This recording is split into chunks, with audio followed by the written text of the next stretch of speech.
Alors, bonjour, de retour live au Studio 2 dans les magnifiques locaux des 7 doigts de la main. Nous sommes à MTL Connect, la semaine numérique de Montréal. We are at MTL Connect, Montreal's Digital Week. Mon nom est Armand Afkami de la société Kelvin Zero.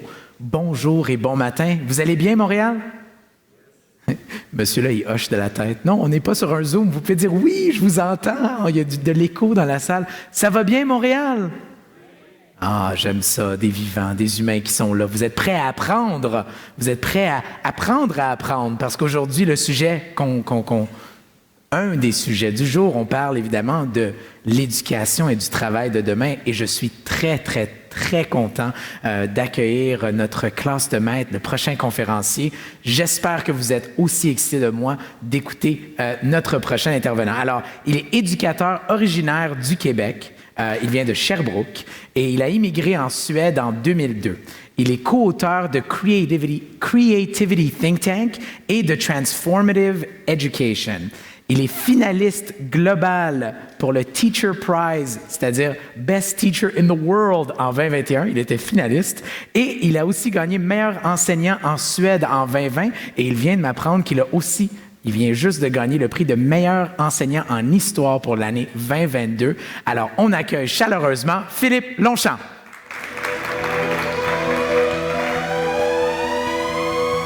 Plaisir. Hej allihopa, jag ska göra den här presentationen på svenska. Om ni behöver en översättare. Pardon, mauvaise habitude. Je ne vais pas faire la présentation en suédois, malheureusement. Heureusement, plutôt. Bon. Belle introduction. Merci beaucoup, Armand. Je me représente un peu. Comme Armand l'a dit, j'ai remporté quelques prix récemment en Suède. Et bon, j'en crois pas mes yeux encore. Puisque vous avez remarqué que je parle suédois avec un accent. Je ne suis pas suédois et je suis conscient qu'il y a beaucoup de bons profs en Suède. Mais si j'ai apporté une petite partie du Québec en Suède et je me suis inspiré de plusieurs choses qui se font à l'entour du monde, la méthode hybride que j'ai choisie, il y a un thème central là-dedans, la créativité, mais avant tout le développement de la pensée critique. Et c'est de ça qu'on va parler aujourd'hui. Oui, j'ai eu beaucoup d'attention. Puis récemment, à l'Université d'Uppsala, on m'a nommé professeur d'histoire de l'année parce que j'ai inclus l'histoire comme la colonne vertébrale de tout ce qu'on enseigne dans mon équipe, parce qu'on travaille en équipe et c'est ça qui fait en sorte qu'on réussit à faire une éducation transdisciplinaire, holistique, en collaborant et puis en intégrant les matières. Et maintenant, Armand les a aussi présenté. Tout récemment, How to Foster Creativity in 21st Century Education a été traduit en allemand. Je ne parle pas allemand, malheureusement. Et j'aimerais beaucoup que mon tout nouveau livre que j'ai écrit avec Charlotte Graham, Transformative Education, soit traduit en français. Donc, s'il y a des gens ici qui ont des connexions, j'aimerais bien que la version française soit disponible ici au Québec et dans la francophonie. Je suis également cofondateur de la société IntegraTeach. Je suis aussi directeur d'outre-mer pour STEAM Education, l'avancement de l'éducation STIAM. Et je suis membre du conseil d'administration de l'Association suédoise des sciences et de l'éducation populaire. Problème technique. Donc, j'avance l'idée qu'une culture de responsabilité épistémique doit se développer au sein du corps professoral. Et voilà pourquoi certaines vertus épistémiques fondamentales doivent être enseignées aux éducateurs de tous les niveaux. Parce que les enseignants doivent servir de phare dans une mer de désinformation. Les jeunes sont exposés à tellement de désinformation en ligne, c'est un véritable tsunami. Et ça s'apprend justement la pensée critique. On va en parler aujourd'hui. Parce qu'à l'ère de l'information ou de la désinformation, si vous préférez, la clé pour améliorer les compétences de pensée critique de nos élèves, c'est de leur montrer où regarder sans leur dire ce qu'ils devraient voir. Parce qu'avant tout, si la réponse à leurs questions vient de l'intérieur, c'est un apprentissage beaucoup plus durable. Ils vont peut-être oublier ce que leur professeur va leur dire ou ce qu'ils vont lire dans un livre ou ce qu'ils vont voir dans un PowerPoint. Mais si la réponse vient d'eux-mêmes, s'ils prennent une habitude de faire une vérification des faits, d'avoir confiance à la méthode scientifique Je pense que c'est beaucoup plus durable comme éducation et ça devient une habitude. C'est très alarmant de voir qu'un élève sur deux, les élèves de 15 ans, ne peuvent pas faire la différence entre des faits et des opinions. C'est alarmant. Et ça, c'est dans les pays de l'OCDE, les pays les plus développés. On doit faire quelque chose tout de suite. Donc, toute tentative de réforme de l'éducation doit s'accompagner justement d'une inclusion d'une très grande dose de pensée critique. Il faut mieux former les enseignants dans ce domaine pour s'assurer que les jeunes aient la chance de développer cette habitude de faire de la vérification de faits. Et puis, je dirais même que le développement de la pensée critique est aussi important que la littératie et la numératie à l'ère de l'information. Très important aussi, moi, j'évite d'utiliser le terme « fake news » dans mes classes ou « fausses nouvelles » parce que ce terme a été kidnappé par des gens que je n'ose pas nommer sur cette scène. Vous savez très bien de qui je parle parce que c'est un terme qui a été surutilisé, mal utilisé. Et l'ONU a défini des termes en anglais comme misinformation, en français mésinformation, qui sont des informations fausses, mais qui ne sont pas créées dans l'intention de nuire. Donc souvent, c'est des choses qu'on voit en ligne, on n'est pas mal intentionné, on voit par exemple quelque chose, on est un peu curieux, on le partage, et c'est souvent ces nouvelles-là qui se répandent le plus vite. Donc c'est de la désinformation parce que quand on parle de désinformation, c'est de l'information qui est délibérément créée pour nuire. Mais quand on partage cette désinformation-là, parfois on le fait de façon innocente. Et c'est souvent ça que les jeunes font sur TikTok ou sur Facebook ou peu importe. Les adultes le font aussi. Et il y a aussi de la malinformation, qui est une forme d'intimidation. Donc c'est basé sur la réalité, mais c'est utilisé pour infliger un préjudice à quelqu'un ou à une organisation. Donc c'est important de faire la différence et de l'enseigner aussi. Ensuite, nous, les enseignants, l'image autoritaire, infaillible, omnisciente de l'enseignant traditionnel doit être remplacée par une sorte d'éducateur beaucoup plus humble. Si on veut avoir des jeunes qui ont une pensée, on veut qu'ils soient créateurs, qu'ils pensent de façon audacieuse, on doit leur permettre de faire des erreurs. Et on doit aussi, nous, être capable d'admettre qu'on ne sait pas tout. Les enseignants doivent être beaucoup plus humbles. On ne doit pas réprimander un élève qui va remarquer une erreur, par exemple. On doit justement les encourager à faire de la vérification de faits, même des choses qu'ils apprennent dans nos classes. Donc, on doit les remercier, par exemple, si une information fausse est dite en classe ou s'il y a un problème, s'ils trouvent quelque chose dans le livre qui est faux. Après une vérification, on doit justement les encourager en les félicitant d'avoir trouvé une erreur ou quelque chose qui n'est pas exactement vrai. Donc, de l'humilité, ça demande beaucoup d'humilité et puis il faut être capable d'admettre qu'on a tort parfois. Donc, on doit former les éducateurs afin qu'ils puissent reconnaître eux-mêmes que nous, on a tous des biais cognitifs et on fait des erreurs de logique. Donc, c'est la nature humaine. Mais plus on les connaît, ces choses-là, plus on prend conscience qu'on est victime de ces réflexes-là ou de ces cours, là je pense shortcut en français, je m'excuse, ça fait 20 ans que j'habite plus au Québec, donc mon français, je cherche mes mots parfois. Des raccourcis de la pensée. Tout d'abord, je donne quelques exemples ici. Quand on forme les enseignants à identifier des erreurs de logique, c'est des choses qui peuvent aider dans les classes aussi. Tout d'abord, ad hominem, qui est une attaque personnelle. Au lieu d'attaquer l'argument, par exemple, les jeunes, souvent dans les classes, vont dire « Oh, on ne devrait pas se soucier de ce que Charlie a à dire parce qu'il s'habille comme un itinérant. » Donc ça, ce n'est pas un argument. C'est quelque chose, justement, qui crée un climat d'intimidation dans les classes. Et plus les élèves sont au courant de ces erreurs de logique-là, dans un groupe comme ça, eux-mêmes, ils vont reconnaître les erreurs de logique. Ils vont le dire hey, « c'est ad hominem ». Quand on entend des hommes de mon âge, par exemple, faire des commentaires sur l'apparence de Greta Thunberg ou que c'est une fille ou qu'elle a ce diagnostic-là, c'est du ad hominem. Ils évitent de parler de la vraie et la chose la plus importante. le défi qu'on a relevé ensemble pour résoudre le problème des changements climatiques. Donc, à s'attaquer à son apparence, c'est une erreur de logique.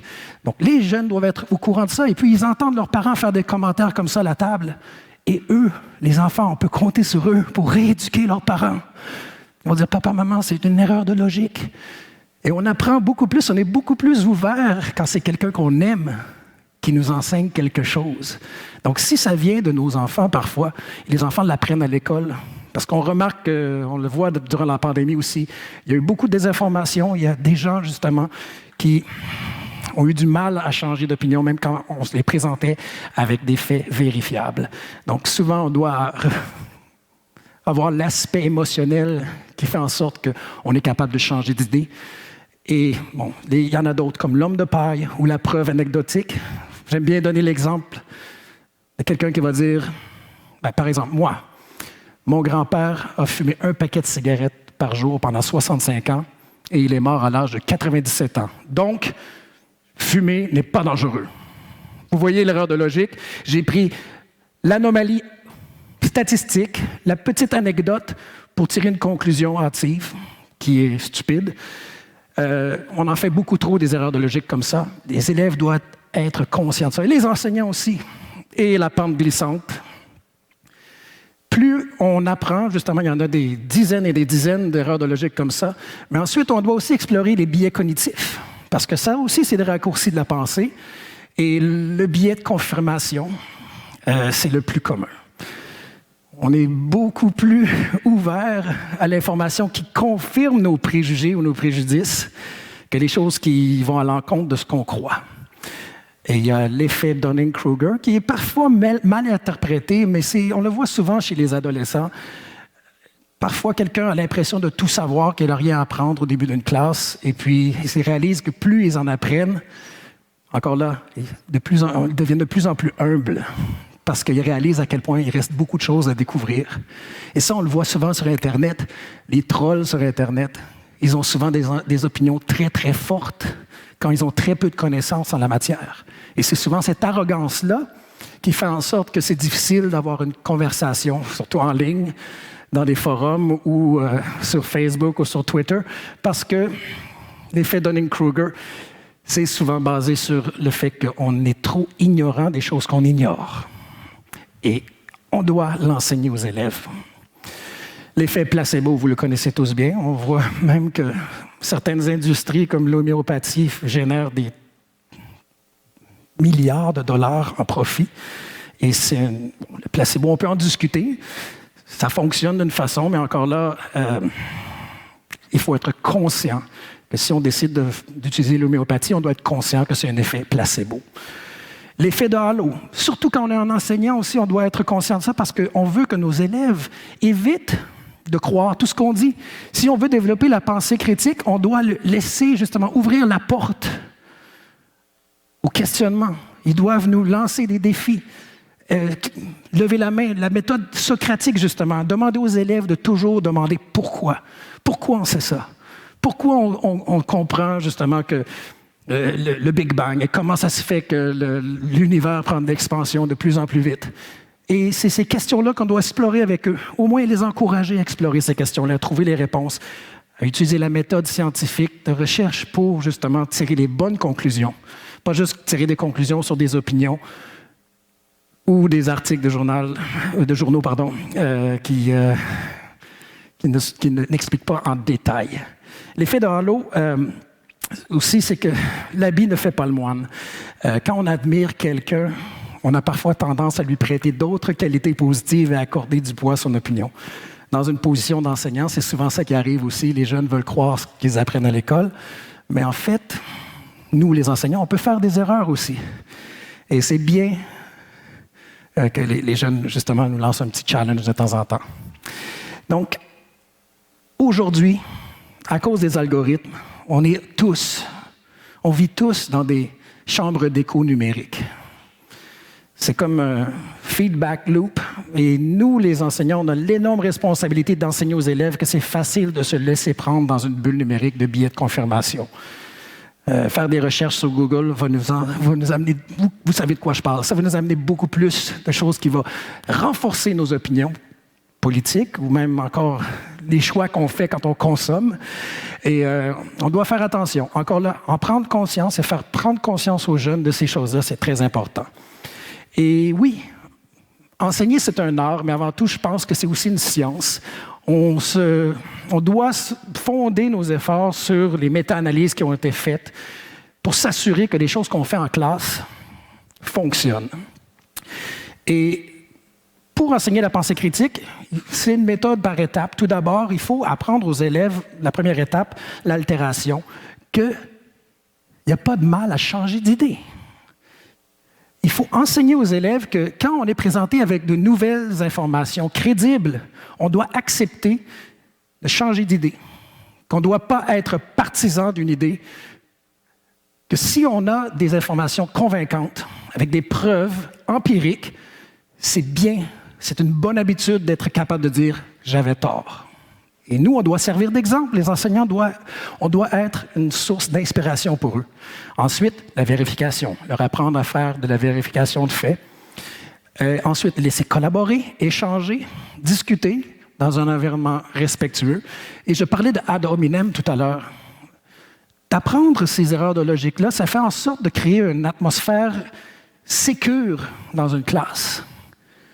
Les élèves savent que maintenant, ils peuvent faire des erreurs, que personne ne va faire de commentaires s'ils font une erreur ou s'ils disent quelque chose qui peut sembler stupide. Parce que ça crée une atmosphère, justement, où on peut avoir des divergences d'opinion et d'avoir du respect. Donc, ça aide, justement, ce dialogue qui est nécessaire pour produire des synthèses. Ensuite, ensemble, les élèves doivent générer des exemples. Et pour l'enseigner, il suffit d'utiliser beaucoup d'exemples et d'expliquer, mais encore là, laisser les élèves tirer leurs propres conclusions. Un exercice que j'utilise en 7e année, quand j'enseigne la géographie ou la géophysique, parce qu'on le fait de façon transdisciplinaire, je demande aux élèves de googler le Google Images, le mot « tsunami ».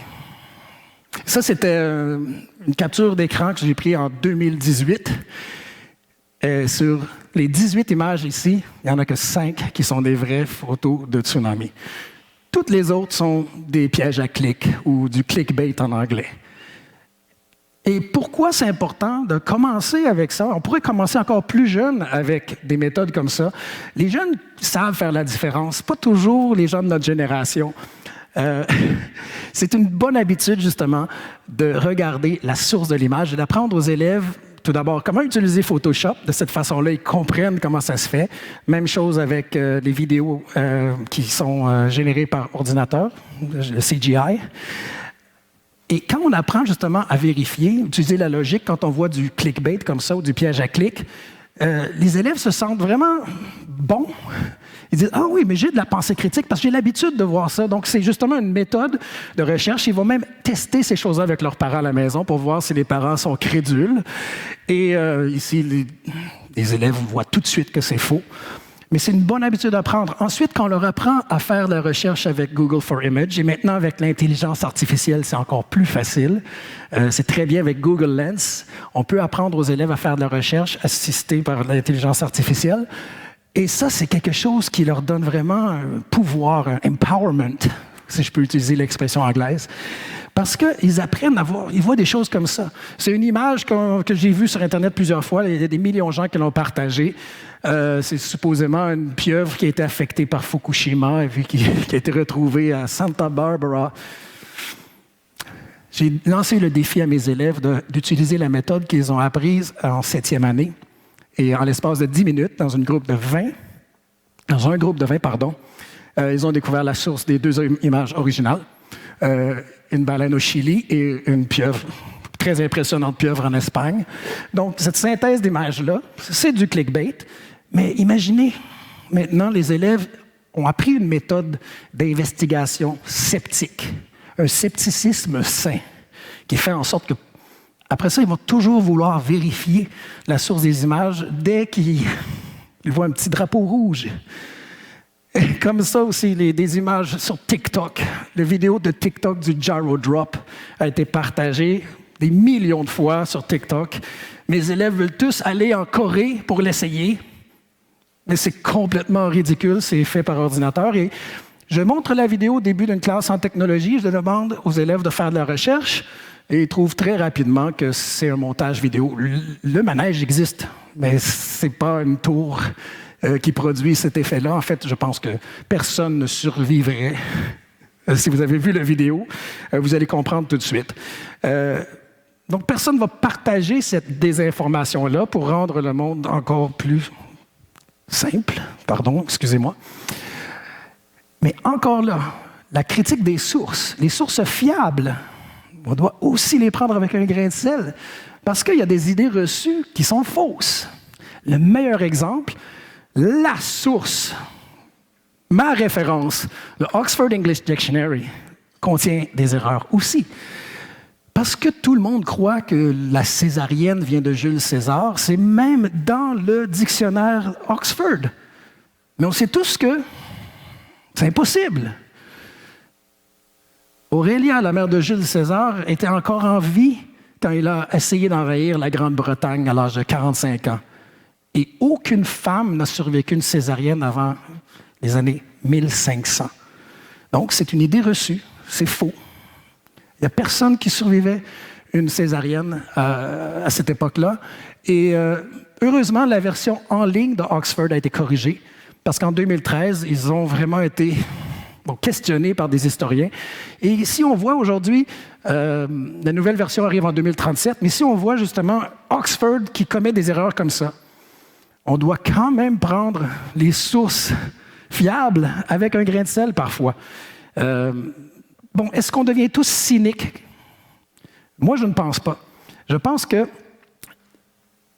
faire de la recherche comme ça, essayer de trouver la vérité, ça mène à un bon débat et ça fait en sorte de développer un bon réflexe. Mais par exemple, en 7e et 8e année, j'enseigne beaucoup en géographie, la géophysique. Et ils apprennent ce qui est dans les livres, ce que je leur enseigne. Mais à un bon moment donné, en 8e année, j'arrive, je fais la classe en anglais, je dis « I need to come clean ». Je dois vous avouer quelque chose. Tout ce que je vous ai enseigné en géophysique, c'est faux. C'est ce que le gouvernement veut que je vous apprenne. C'est dans les livres, mais c'est de la propagande. La vérité, c'est que la Terre est plate. Et je porte même mon T-shirt des Nations Unies parce que la carte que les gens de la Flat Earth Society utilisent la carte des Nations Unies pour la base de leur... Je n'ose pas utiliser le mot théorie, de leur hypothèse. Mais là, moi, j'utilise les arguments des gens qui croient que la Terre est plate avec mes élèves et j'explique tout ce qui vient de leur site web. Et maintenant, mes élèves ont la tâche de me convaincre avec les choses qu'ils ont apprises auparavant dans ma classe que j'ai tort. Et là, ils doivent justement faire une réflexion. Comment utiliser, justement, il y a certains élèves qui vont demander, oui, mais la Terre plate, comment on aurait une magnétosphère? Comment le champ magnétique autour de la Terre ne pourrait pas se produire si la Terre était plate? On a besoin du noyau. Donc, la réflexion se développe, ça renforce leur connaissance en géophysique. Il y a plein d'arguments sur la courbature de la Terre et tout ça. Donc, la discussion, ça fait en sorte que ça fait de l'apprentissage actif. Les élèves doivent revisiter tout ce qu'ils ont appris dans les classes, en théorie, et là, ça devient concret. Parce qu'on joue un rôle, on utilise une psychologie renversée, et les élèves, justement, développent des connaissances à long terme parce qu'ils ont, justement... ils s'en servent, ils font usage de la méthode scientifique de recherche pour détruire les arguments que j'utilise qui ne font aucun sens. Donc, ça, c'est un exemple parmi tant d'autres. Et tout ça, on peut l'appliquer aussi avec toutes les théories du complot. Là, je ne vais pas commencer à énumérer parce qu'on va être ici pour une semaine. Mais vous en reconnaissez quelques-uns ici, sûrement. Mais nous devons enseigner la méthode pour développer la pensée critique afin de vacciner les étudiants contre la désinformation et les théories du complot. Au moins leur donner la première dose de scepticisme à l'école. Et là, j'utilise le terme « vaccin » parce qu'on sort d'une période de pandémie, on a tous été affectés par ça et je pense que l'analogie se prête très, très bien parce que la désinformation, c'est un virus. On doit faire quelque chose, c'est urgent. Et on doit le faire ensemble.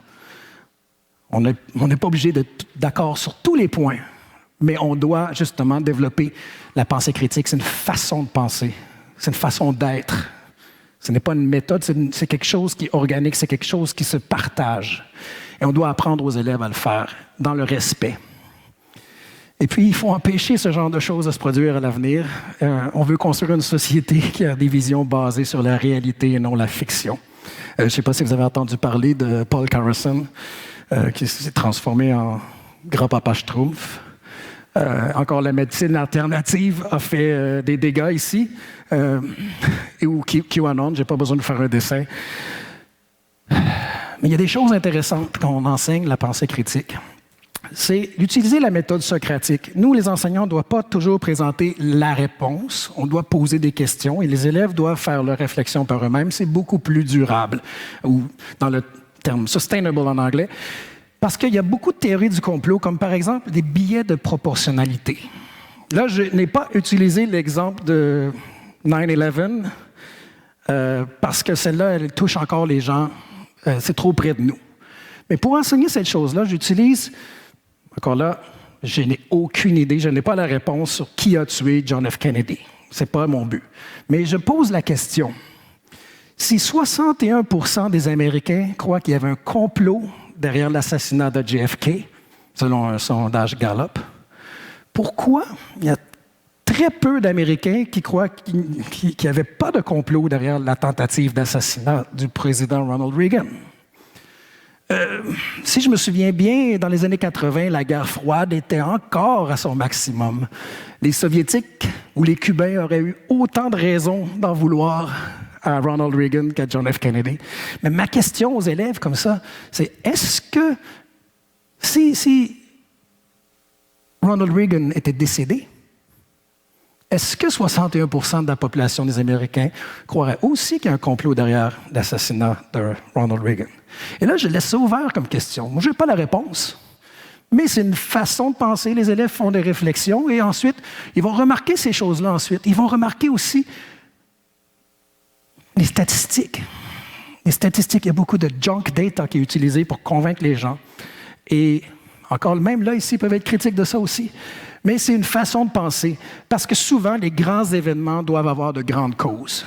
Comme les gens qui croient qu'il y a un grand complot derrière 9/11. Encore là, je ne veux pas me pencher là-dessus. Moi, je n'ai pas d'opinion très partisane. Je laisse la place aux gens à faire leurs propres recherches. Mais faire vos propres recherches, on l'entend souvent. Mais ce n'est pas une recherche d'opinion. On veut des faits vérifiables. Et pour ça, on doit justement encourager les jeunes à comprendre la supériorité de la méthode scientifique. Les opinions ont très peu de valeur quand elles ne s'appuient pas sur des faits empiriques. Il y a beaucoup de canulars aussi qui sont intéressants. Par exemple, vous savez tous que les Vikings du Minnesota s'appellent les Vikings pour une raison. Les gens au Minnesota croient que les Vikings se sont rendus jusqu'au Minnesota. Mais ça, c'est un canular, on le sait tous. Aussi, quand je montre cette image-là à mes élèves en Suède, la première réaction, « Oh, les Vikings n'avaient pas de cornes sur leur casque! Ils ressemblent à un Gaulois. » Puis, ils réagissent beaucoup à ça, mais les pierres uniques de Kensington,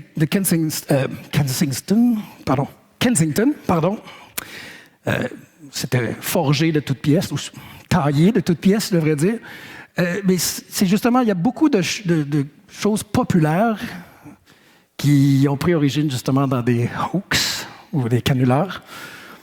Et puis, il y a quelque chose de très intéressant aussi. Il y a une expérience en Suède qui a été faite il y a quelques années à SVT, qui est l'équivalent de Radio-Canada en Suède. Il y a eu un mockumentary, un documentaire bidon qui a été fait sur la Coupe du monde FIFA de 1958, l'année où Pelé est devenu une légende. Il avait 18 ans et le Brésil a remporté la Coupe du monde en finale contre la Suède, le pays qui était hôte. Mais il y a quelqu'un qui a fait un documentaire faux pour dire que tout ça, dans le contexte de la guerre froide, c'était fait à Hollywood. Et il y a des preuves scientifiques. Vous voyez l'ombrage ici, dans le stade de Ullevi à Göteborg. C'est impossible d'avoir l'ombrage comme ça ici. Donc, c'est la preuve que c'était filmé en Californie. Et il y avait plein d'autres arguments. Ils ont fait des entrevues avec des gens. C'était très, très bien fait. Le lendemain, le producteur de ce documentaire-là, sorti dans les journaux et à la télévision, que c'était un canular, que c'était une blague. Mais il y a des gens qui veulent y croire, parce que c'était tellement convaincant qu'il y a des gens qui ont décidé, oh non, les arguments étaient tellement convaincants que oui, il y a quelque chose. Donc, on veut croire des choses. C'est un biais de confirmation qui fait en sorte que même il y a un journal au Danemark qui a écrit que les Suédois ont des preuves que la Coupe du monde de 1958 n'a jamais eu lieu. Peut-être qu'ils n'ont pas eu le message que c'était un canular, ce documentaire-là. Donc, ça montre un peu comment notre cerveau peut fonctionner. Et le but de tout ça, c'était justement de faire réfléchir les Suédois sur les gens qui sont qui font du négationnisme de l'Holocauste. Parce que malheureusement, il y a une petite partie de la population en Suède qui croit que la Shoah n'a pas eu lieu. Donc, on voit que même si on est présenté avec des preuves, parfois il y a des gens qui veulent croire. Et c'est dommage, mais on doit faire en sorte d'expliquer aux jeunes et aux enseignants qui enseignent aux jeunes que ces choses-là, ça fait partie de la nature humaine et il faut faire une réflexion là-dessus. Il y a des enseignants dans le monde qui utilisent des vidéos comme Prager University dans leur classe, sans savoir que ces vidéos-là, c'est de la désinformation pure et simple. Et malheureusement, il y a des millions de jeunes qui sont exposés à ça, surtout aux États-Unis. Et moi, j'utilise des vidéos comme ça dans mes classes, encore. Mais je demande aux élèves de faire des vérifications de faits ensuite. Vous voyez très bien qu'il y a beaucoup de... Moi, je n'aime pas le terme scepticisme quand on parle de changement climatique. C'est plutôt du négationnisme, à mon avis. Mais quand les élèves cherchent, c'est quoi Prager University? Tout d'abord, ils ont enlevé le mot university parce que c'est pas une université, c'est un canal sur YouTube. Les élèves voient qu'ils ont été obligés de changer le nom pour PragerU. Ensuite, en faisant des recherches, après avoir vu 2 ou 3 vidéos, parfois même j'utilise une vidéo qui n'a pas rapport avec les changements climatiques. En 8e année, j'utilise quelque chose, par exemple, qui parle de Dark Ages, l'époque médiévale. Et puis, même dans ça, il y a des tentatives de propagande. Et les élèves commencent à remarquer ces choses-là parce que quand ils font de la recherche en classe, bien encadrée, ils réalisent que les 2 plus grands donateurs de Prager University sont les milliardaires du gaz de schiste, Dan et Ferris Wilks. Donc, ils ont un intérêt, ils ont un lobby. Donc, c'est un outil de lobby pour convaincre plus en plus de gens qu'il n'y a pas de problème avec l'énergie fossile. Et les jeunes, en faisant la découverte eux-mêmes, sans que moi, j'explique ce que c'est, ils se sentent tellement puissants. Ils ont découvert quelque chose. Ils ont découvert justement qu'il y a un complot. Mais ça, c'est quelque chose qui est vérifiable. Et il y a du pouvoir de lobby. Mais enseigner la valeur des preuves empiriques, c'est quelque chose qui fait le travail d'enseignant, c'est le plus beau travail au monde. Et puis, si quelqu'un dit qu'il pleut et qu'une autre personne dit qu'il fait soleil, ce n'est pas notre responsabilité, nous, de les citer tous les deux.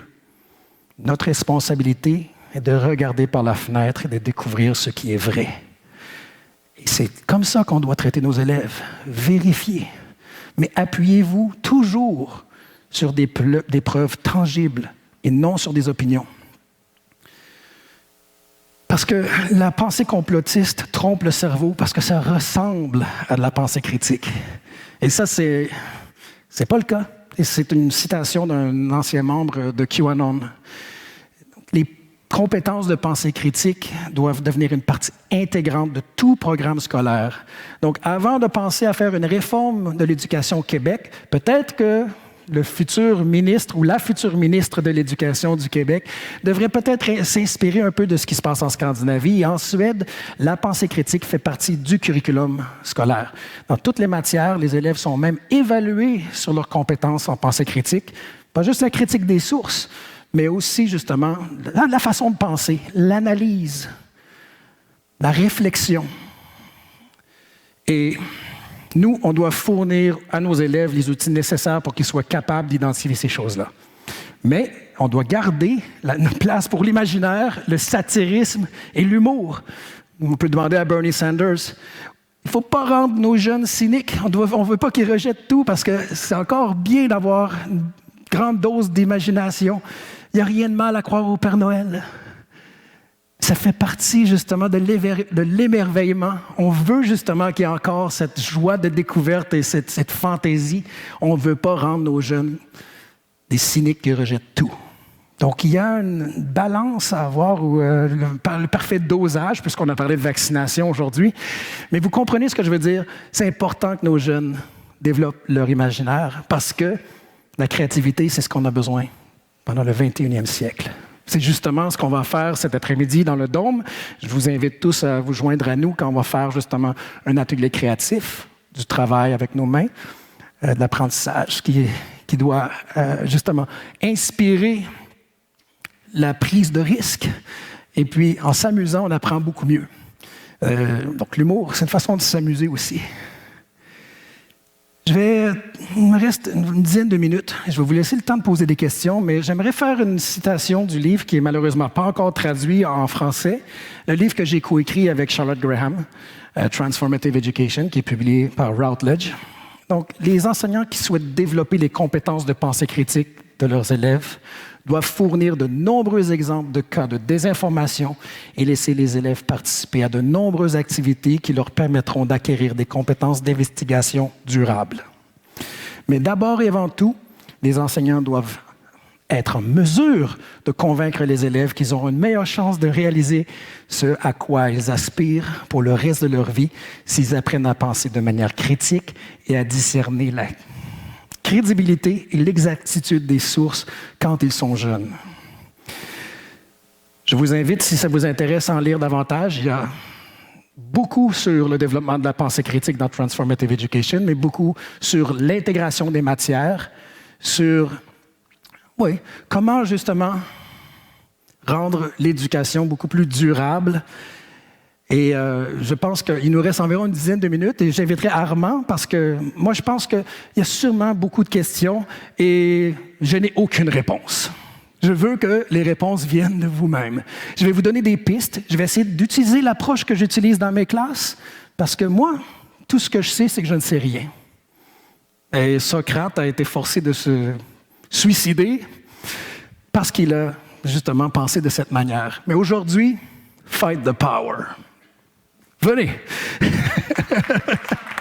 Bravo, merci. Merci. Merci pour la superbe présentation, Philippe. Comme Philippe vient de le mentionner, on aimerait vous entendre. Avez-vous des questions? Oui, merci. J'ai vu la main levée tout de suite. Je pense qu'elle a préparé sa question. Microphone ici. Votre nom, votre question. Bianca, ma question c'est par rapport à l'éducation des enfants. Disons, ici au Québec, on n'a pas cette méthode encore implantée. Est-ce que vous avez déjà développé ou vous connaissez dans les marchés des techniques que les parents, s'ils veulent enseigner ça, si c'est possible déjà? C'est une excellente question. Et puis, il y a beaucoup de techniques, oui, mais je ne pense pas qu'il y a quelque chose de déjà prêt pour l'enseignement de la pensée critique chez les jeunes. En fait, les exemples que j'ai démontrés, que j'utilise en 7e année, je crois qu'elles pourraient s'appliquer déjà à la maternelle. Mais encore là, la maternelle, je pense que c'est une période de notre enfance. C'est important, justement, l'exemple que je donnais où il y a de la satire et de l'humour, c'est important de garder un certain niveau d'émerveillement et de crédulité. Je pense que c'est bon pour le développement psychologique des jeunes. Et puis, progressivement, y aller. Donc, commencer trop jeune, je ne sais pas, je n'ai pas la réponse. Je ne veux pas te donner ma réponse, mais peut-être qu'il y a des réponses qui viennent de vous. Mais de mon expérience, moi, je pense que ce que je fais en 7e année pourrait commencer beaucoup plus tôt. Peut-être pas à la maternelle, par exemple. C'est mon opinion. Mais donc, c'est une opinion. Moi, je veux des faits. Donc, il y a peut-être des gens ici qui travaillent à l'université qui vont faire des recherches pour trouver quelque chose qui va supporter justement cette opinion. Moi, je partage la même opinion. Merci pour votre question, Bianca. Philippe? Oui, bonjour. Philippe bonjour. de Witty Cloud. Ma question, c'est, là, on parle d'un contexte scolaire. Est-ce que les mêmes principes peuvent s'adapter, par exemple, dans un contexte de travail au niveau des employés. Ce serait quoi peut-être vos recommandations pour un employeur qui veut instaurer cette pensée critique-là au sein de ses employés? Encore une excellente question. C'est difficile, je crois, parce que les gens sont très, très réticents, parce que souvent, nos opinions deviennent une partie de notre personnalité. Et comme je disais, je pense que notre meilleure chance, c'est souvent de prendre la voix des personnes proches. Souvent, on va être plus réceptif si c'est le frère ou la sœur ou les parents ou les enfants qui posent ces questions difficiles-là. Par contre, dans un contexte de travail, quand c'est un employeur qui nous dit comment penser, ou si c'est un collègue, je pense que vous avez tous vécu ça ici pendant la pandémie. Nous, en Suède, on a été épargnés parce qu'il n'y a pas eu de confinement obligatoire. Il y avait beaucoup d'opinions divergentes aussi, mais on n'a pas vécu le même traumatisme social que vous avez expérimenté ici au Québec. Et j'ai mon opinion là-dessus, mais bon...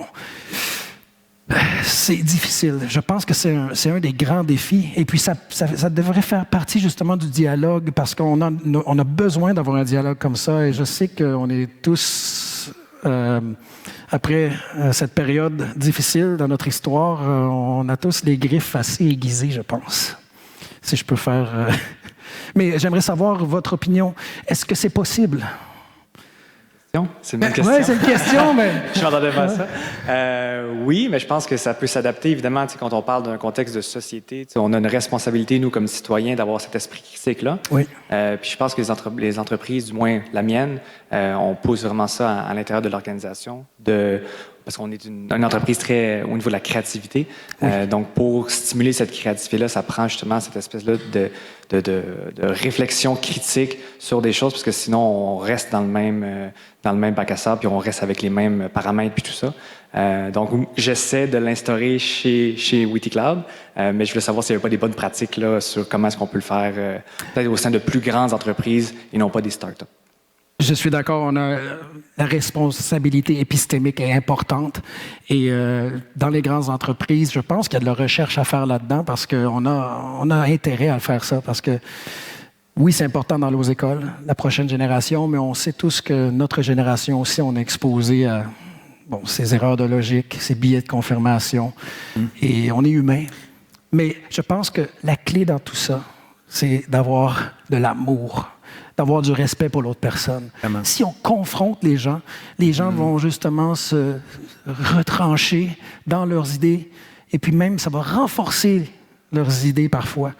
Je pense qu'il faut avoir du respect. Quand on parle du ad hominem, qu'on veut créer une classe où les gens se sentent sécures, c'est important que ça se passe aussi dans les entreprises. Je crois que les gens doivent sentir qu'il y a du respect.